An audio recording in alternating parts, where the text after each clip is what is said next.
हमारे साथ कांग्रेस पार्टी की वरिष्ठ नेता कुमारी शैलजा हैं, उनसे बातचीत करेंगे। मैम, कल आप लोगों की मुलाकात हुई, अध्यक्ष मल्लिकार्जुन खड़गे साहब से आप मिले, रणदीप सिंह सुरजेवाला मिले और किरण चौधरी जी मिली। सुरजेवाला जी बाहर आकर बयान देते हैं कि संगठन एक और ही जा रहा है और लगता है जैसे पूर्व सुनियोजित साजिश है कि कांग्रेस की सरकार राज्य में न बन पाए।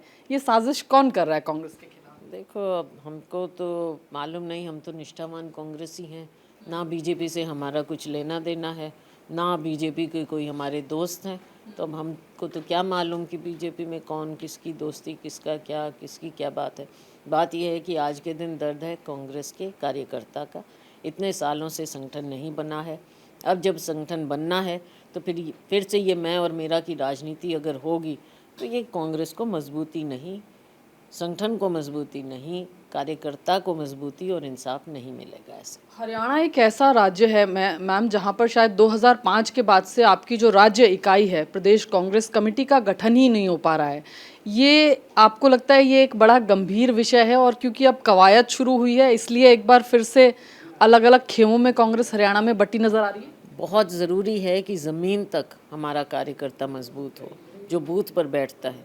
मैं देखती हूँ कि छत्तीसगढ़ में बूथ कमेटियाँ तक है, बूथ के न केवल एजेंट, बूथ अध्यक्ष तक हैं, सेक्टर हैं, जोन हैं, ब्लॉक हैं, और सब अपने आप को वहाँ पर अभी हमने जो वहाँ के सभी नेताओं ने, सबने हमने मिलकर फैसला किया, पिछली बार भी हुआ, ब्लॉक में सबने अपने आवेदन दिए, शीर्ष नेताओं ने जाकर ब्लॉक्स में अपने आवेदन दिए हैं।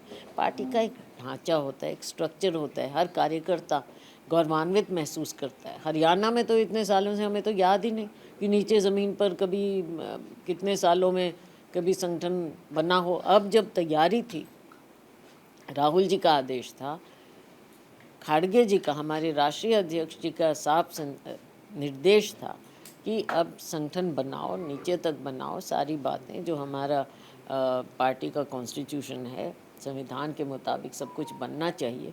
तो अब इस तरह की जब बात आ रही है कि एक तरफा इम्प्रेशन जा रहा है, आप लिस्ट उठा कर देखिए कौन है, कैसे हैं। निष्पक्ष बात होनी चाहिए। तो निष्पक्षता कहाँ रह जाती है जब खुद पर्यवेक्षक, और देखो हम तो मिले नहीं किसी से, लेकिन हमने तो मीडिया और सोशल मीडिया में देखा जो चीज़ें वायरल हुई हैं कि पर्यवेक्षक कैसे बोल रहे हैं, कौन प्रभारी कैसे बोल रहे हैं, जगह जगह प्रभारी ऐसे बना दिए हैं। तो लोगों में जब ये एक तरफा मैसेज कार्यकर्ताओं में जाता है तो उनका रोष स्वाभाविक हो जाता है। मैम, हरियाणा की बात करें तो कुल 3-4 ही स्तंभ हैं कांग्रेस पार्टी के। आप 3 बड़े नेता मिल लिए कल खड़गे साहब से जाके, तो क्या सारी शिकायतें जो पूर्व मुख्यमंत्री हैं भूपेंद्र सिंह हुड्डा साहब उनको लेकर हैं? आपको लगता है उनकी भूमिका पर आप लोग सवाल खड़े कर रहे हैं? देखो, ना शिकायत है ना बात है, कौन कैसे कर रहा है ये हाईकमांड भी देख रहा है, और जो ज़मीन की बात है वो बात हम हाईकमांड को बता रहे हैं, और इन चीज़ों को समय से ठीक करना चाहिए। आगे बहुत सी चुनौती हैं।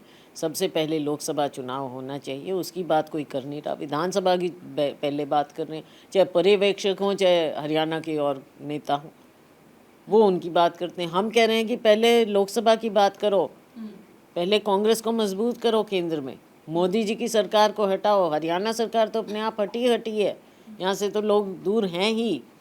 हरियाणा में सरकार बनेगी कांग्रेस पार्टी की, लेकिन उससे पहले ज़रूरी है कि लोकसभा में हम कांग्रेस पार्टी को मजबूत करें, हम चुनाव जीतें।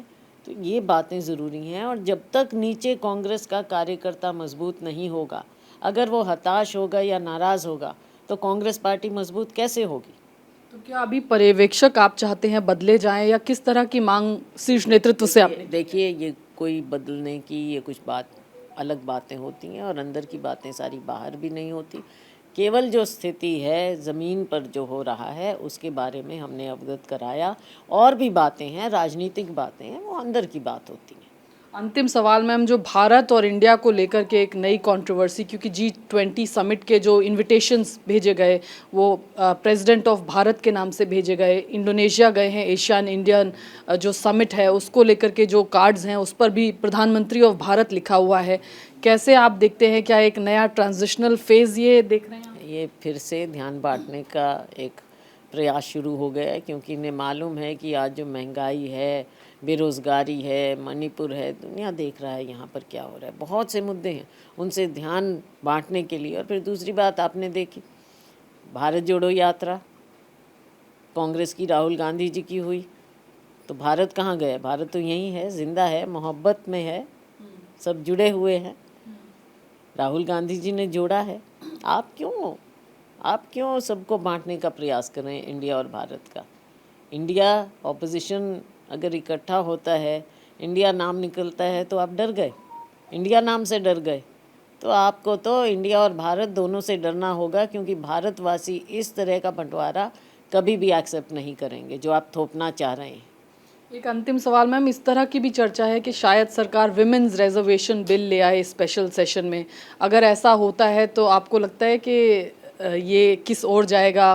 देखो, बात ये है कि इसके बारे में सोनिया जी ने कई बार चिट्ठी भी लिखी और कहा कि हम पूरी सपोर्ट करेंगे, हम पहले से चाहते हैं विमेन रिजर्वेशन बिल आए, लेकिन अब तक क्यों नहीं किया? आप इनकी बौखलाहट तो देखिए भारतीय जनता पार्टी की, मोदी जी की। कहीं ना कहीं इनकी जो ये कमज़ोरी है वो उभर कर आ रही है।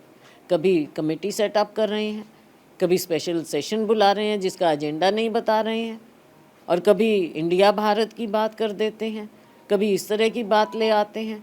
तो कहीं आपको दिख नहीं रहा कि ये इनकी कमज़ोरी या बौखलाहट है जो इनको विमेंस रिजर्वेशन बिल पहले क्यों नहीं लाए? अब चुनाव नज़दीक आ रहा है तो वो भी आपको याद आ गया।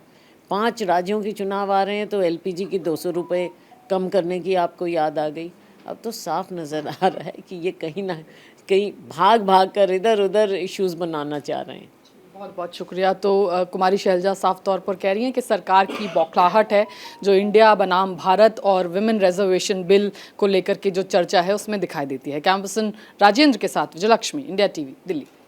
इंडिया टीवी हर वक्त हर जगह डाउनलोड करने के लिए सर्च करें India TV news Google Play Store या ऐप स्टोर पर।